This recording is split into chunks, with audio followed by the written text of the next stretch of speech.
La inmigración de coreanos en Yucatán. Sé bienvenido a tu canal Megóforo. Iniciamos. Buenos días, amigos. Han de saber que en 1905 llegó un grupo de coreanos enviados por el último monarca de la dinastía Joseon de Corea. En esa época, esas personas venían con la intención de trabajar en las haciendas henequeneras mexicanas de Yucatán para poder enviar y demostrar su patriotismo, enviar dinero a la resistencia frente a la ocupación japonesa.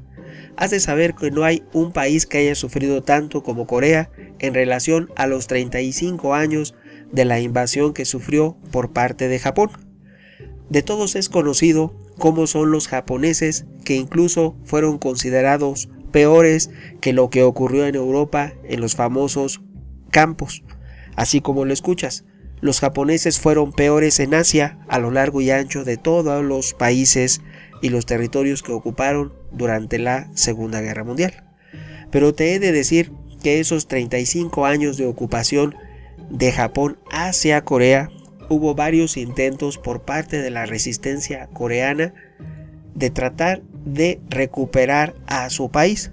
Uno de ellos fue el llamado Movimiento Coreano de Independencia. Es decir, les hablo de una campaña de los ciudadanos que apoyaron a su último monarca, y fue también una campaña diplomática y militar en Corea. Después de que se hiciese un tratado forzoso entre Japón y Corea, primeramente uno en 1905 y otro en 1910, la resistencia, ese movimiento, alcanzó su primer gran cumbre en marzo de 1919, pero este movimiento de resistencia en ese año, en el 1919, fue derrotado por los japoneses. Los líderes huyeron a Corea y se terminó la dinastía Joseon. Ya no hubo quien comandara al país, y tampoco hubo patriotas que siguieran impulsando de una manera tan tenaz como hasta ese momento había ocurrido la independencia de Corea frente a Japón. Esos valientes ciudadanos enviados por su monarca llegaron a través de un tratado que se hizo con Porfirio Díaz y llegaron a las haciendas henequeneras, de tal manera que esa inmigración llegó a suelo mexicano en 1905. La primera llegada de ellos ocurrió a través de un barco de vela, un velero, que atracó en el puerto de Salina Cruz en Oaxaca. De ahí ellos bajaron en Oaxaca y a través de un arduo viaje pudieron llegar hasta Yucatán. El viaje lo realizaron por tierra en un clima por demás muy diferente a Corea del Sur. Se estima que eran aproximadamente 1033 ciudadanos coreanos. Te diré que aún hoy en día muchos de esos descendientes conservan sus apellidos en los municipios de Yucatán. Algunos de sus miembros han prosperado y mantienen importantes empresas en la industria textil del Valle de México. También hubo una nueva llegada de surcoreanos a principios de 1990, pero la original, la más importante y la que fue enviada por su monarca en convenio con el entonces presidente Porfirio Díaz, fue lo que ocurrió en la primera llegada de 1033 ciudadanos coreanos a Yucatán. También te puedo decir que ellos, estos coreanos, de manera muy patriota, porque ellos se han distinguido, porque ellos quieren a su país y ellos son muy unidos como sociedad. Estos primeros 1033 trabajaron durante un aproximado de 4 a 5 años, algunos un poco más, otros un poco menos, y donaron toda la cantidad que pudieron reunir. En aquel entonces reunieron $1000 que hicieron llegar al movimiento de independencia coreano para que pudieran patrocinar las actividades y defenderse frente al invasor que es Japón. En ese momento, esos ciudadanos hicieron todo lo que pudieron por su país. Otro momento de gran solidaridad lo vivieron los japoneses después de que se dividió la península de Corea en el norte y el sur. Cuando termina la Segunda Guerra Mundial es cuando se divide la península de Corea. Esto ocurre la división el 15 de agosto de 1945, cuando se da por terminado los 35 años de una invasión hecatómbica, un desastre completo. Dejaron un país completamente en ruinas y se calcula que cerca de 400,000 mujeres tuvieron que prestar servicios obligatorios a los soldados japoneses. Y ya saben a qué me refiero con servicios obligatorios. Eso que estás pensando, eso hicieron. De las 400,000, únicamente sobrevivió menos del 5% al final de la ocupación. Les hablo del 15 de agosto de 1945. Como también los japoneses hicieron lo mismo en China, por eso está lo que es lo llamado la noche triste en Nanking. Nanking era la capital de China y fue completamente cayó a manos de los japoneses. Hicieron actos donde se verían como blancas palomas. Lo que hicieron en la Alemania nazi sería una comparativa. Los japoneses hicieron 1000 veces peores cosas con las mujeres, sobre todo en China, cuando la ocuparon durante la Segunda Guerra Mundial.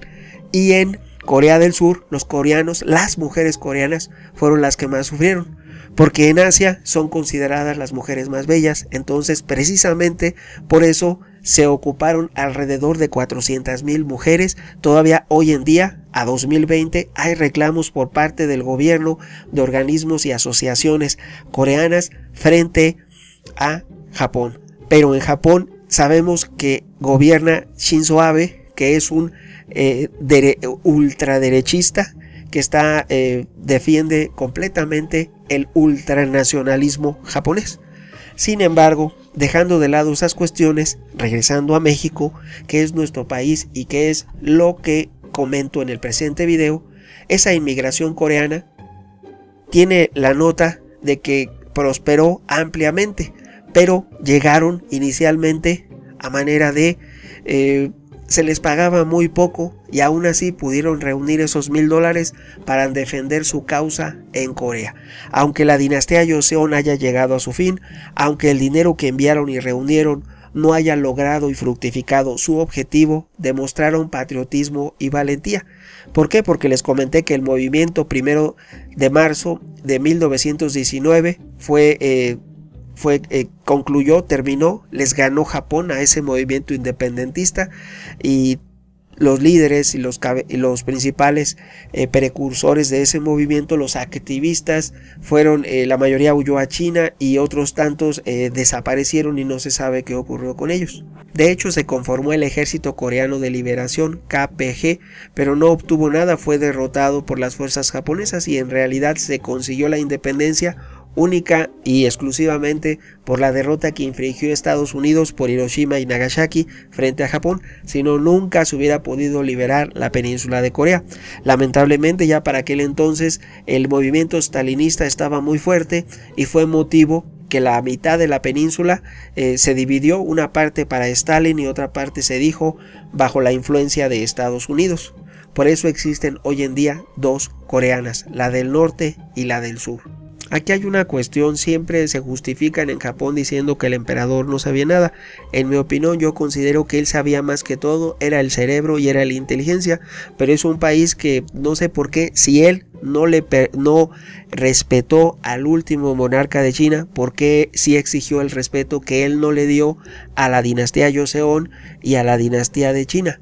Él fue el culpable de que 4 dinastías de Asia concluyeran, porque bajo sus órdenes fue que esos monarcas desaparecieron y fueron borrados del mapa. Lo más triste es lo que ocurrió con el emperador de China, que fue llevado a un campo de reeducación bajo las órdenes de Mao Zedong y hicieron él murió en su alma, en su emocionalidad, y después vimos a una persona como si fuera un fantasma, alguien que a través de, como se le diría, lavado, enjuague y todo, un lavado en el cerebro, lo transformaron en otra persona, y después hicieron videos y documentales de los cuales se ufanaba Mao Zedong. Simple y sencillamente todo eso ocurrió, esos 4 monarcas, esas 4 casas reales sucumbieron por la orden directa del emperador de Japón. Ahora bien, ¿por qué entonces Estados Unidos respetó a un monarca que debía de haber concluido esa monarquía? Un estado que se dice que llevaba a la liberación, un nuevo sentido de vida republicano, de democracia. ¿Por qué en ese tiempo no lo ocupó y no lo empleó completa y totalmente en Japón? Simplemente es algo inexplicable. Ahora bien, no estoy en contra de uno u otro, simplemente digo que ahí las 5 dinastías deberían pervivir al día de hoy, y estaría muy bien que hubiera descendencia de esas 5 casas y que pudiéramos hoy en día observar eso. Está bien y estoy de acuerdo con la forma de gobierno republicana. Las repúblicas son mejores que cualquier otra cosa. Lamentablemente podemos y tenemos ejemplos de que no siempre lo que se pide para unos se observa para otros. El ejemplo más claro fue lo que ocurrió con la Casa Real de Japón. A esa casa se le respetó completamente y ellos no respetaron a los demás. Regresando a estos coreanos que fueron exiliados en su momento y que con patriotismo y arduo tesón y lograron enviar esos $1000 para la resistencia, un movimiento que si bien no fructificó, fue y marcó la pauta de la idiosincrasia, de la forma de ser de ese pueblo coreano, que años después de que se dividió Corea entre el norte y el sur y que era un país uno de los más pobres del mundo, nuevamente volvieron a hacer lo mismo. Salieron trabajadores al extranjero que enviaron remesas de dinero y mediante eso volvió a salir adelante y conformaron la nación que es hoy, una de las economías más fuertes y más prominentes del planeta. También hay que reconocer que Japón es una nación completamente en auge, no debemos descartar ni tomarla a la ligera. Japón es la tercera potencia mundial, es un país increíblemente rico y poderoso que tiene una producción increíblemente exagerada por habitante. Todo lo que nos dicen que tiene recesión, que no tiene, es falso.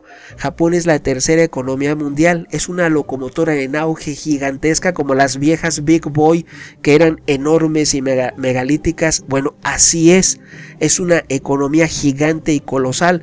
Estamos hablando de poco más de 5,000 millones de dólares al año de producto. Cuando México a duras penas tiene 1,500, Japón tiene 5,000, produce más de 3 veces lo que produce todo México como nación. Ese país Japón, que se dice muy pequeño, que se dice muy poblado, es increíblemente rico y poderoso. 5,000 frente a los 17,000 que son China. Si bien China es una economía, es un país muy extenso, gigantesco, con una población enorme, apenas produce 16 a 17 según diferentes fuentes, puede ser Banco Mundial, Fondo Monetario Internacional. Estados Unidos produce 20. Analicemos, Estados Unidos produce 20, China produce digamos 17, Japón produce 5, México produce 1,500. El tamaño enorme y colosal de Japón, que siempre se escuda bajo que tienen que no han crecido suficiente. Bueno, no sé cómo quisieran crecer. Si ellos crecieran más, serían por el producto nacional, lo que producen como país y el número de habitantes, son, si no el más rico del planeta, porque lo deberían ser, ya que tenemos el caso de Luxemburgo, sirva manera de ejemplo, que se dice que es el más rico del planeta, pero lo que sucede es que en ese país, en Luxemburgo, están las sedes, es como un paraíso fiscal, donde están las sedes de empresas. No, acá en Japón, si dividimos lo que produce el país, esos 5,000 millones de dólares al año, entre el número de habitantes, es la nación más rica y próspera sobre la tierra, es la que gana más por habitante. Lo que no sé por qué siempre hacen campaña que desconocen esos datos y esos hechos. No sé qué pretenden justificar y por qué lo hacen.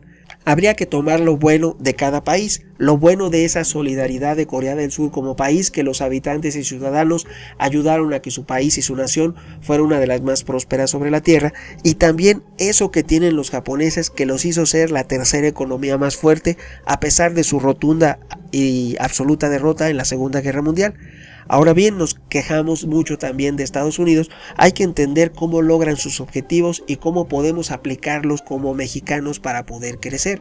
Cada nación tiene cosas buenas y malas. Si tomáramos lo bueno de cada uno de los principales ejemplos del mundo, que son los que les he comentado, que son las principales economías, otro gallo cantara en México. Primeramente, habría que concientizar a nuestros gobernantes para que se hiciese una campaña a nivel nacional y pudiésemos poner un rumbo hacia un éxito que pudiese estar, si seguimos esos ejemplos, asegurado para el futuro de las nuevas generaciones en nuestro país. Opiniones habrá muchas. ¿Tú qué piensas, tu amigo Megóforo? Hasta pronto.